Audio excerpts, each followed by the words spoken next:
Halo, Julbrik, pace bene, masih di mea culpa. Tadi saya punya kesempatan berbicara di depan anak-anak asrama.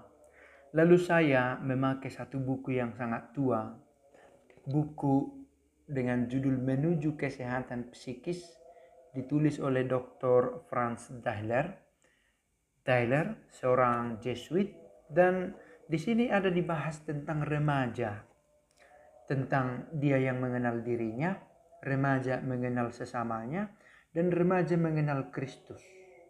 Bahwa di usia remaja orang sudah mulai bertanya, benarkah Tuhan itu ada atau tidak?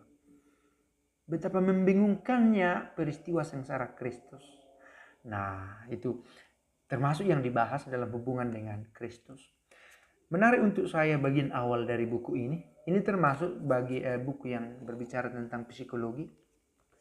Harus saya katakan ini bukan bidang saya, tapi saya pikir karena menarik dan penting, perlu untuk banyak orang, saya membaca. Dan kalau ada yang lebih paham boleh bagikan pemikiran. Dikatakan di sini tentang psikologi sendiri, saya mengenali diriku, saya mengenali sesamaku, dibutuhkan 4 daya. Yang pertama, daya observasi, kemampuan untuk mengetahui keadaan dan perasaan orang lain. Nah, dibutuhkan itu, dan itu berkembang seiring bertambahnya usia. Yang kedua itu daya empati, kemampuan menghayati perasaan orang lain. Yang tadi itu mengetahui. Lalu empati, empatos, sejiwa dengan orang lain itu. Sejiwa dalam arti orang lain merasakan sesuatu, saya ikut merasakan, bukan hanya sekedar mengetahui. Lalu yang ketiga itu daya introspeksi, introspektare, memandang ke dalam, kemampuan untuk merenungkan diri sendiri. Itu juga bertumbuh seiring berjalannya waktu. Dan kemampuan yaitu daya berdialog, kemampuan untuk melalui ilmu kata-kata membina hubungan dengan yang lain, dialogos, untuk bertukar pikiran katanya. Ya, bertukar pikiran, istilah itu bisa saja menjadi lucu, tidak mungkin kita menukar pikiran kita, tetapi berbagi pengetahuan kurang lebih. Nah, di remaja usia berapa ini? Yang pasti di bawah 20 tahun katanya, dan tidak lebih muda dari 13 tahun. Soal pembagian usia ini bisa saja berbeda-beda menurut ahli tertentu, tetapi rentangnya kurang lebih di sana remaja itu. Dan mana tahu di antara kita ada yang punya anak remaja, kenalan, atau jangan-jangan kita masih remaja, atau adik kita, bisa kita bagikan. Sikap remaja mulai kritis, oke? Seorang remaja mulai bersikap kritis tentang dirinya, tentang keyakinannya, tentang orang-orang di sekitarnya. Maka masuk akal seorang remaja itu mulai memberontak, membantah, merasa bahwa orang tuanya kolot. Maka dia harus mengatakan sesuatu yang benar, yang ideal menurutnya. Nah, amat dibutuhkan panduan, bimbingan. Nah, dia mulai merasa tidak nyaman dengan kontrol orang tua, mulai membuat perlawanan kecil-kecilan. Bagi orang yang tidak sanggup mengendalikan diri, perlawanannya menjadi sangat berbahaya atau bahkan merisaukan bagi orang tua. Nah, situasi ini dialami oleh remaja yang memang harusnya bisa dimengerti, tetapi tidak selalu mudah. Karena kita terbawa kesal.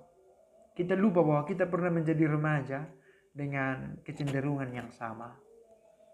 Maka itu kecenderungan yang dimiliki oleh orang muda, yang pertama dari pihak kita berusaha mengerti dan menuntun, dan juga dari pihaknya kita yakin dia sendiri pun harus belajar mengenal dirinya yang mulai membantah.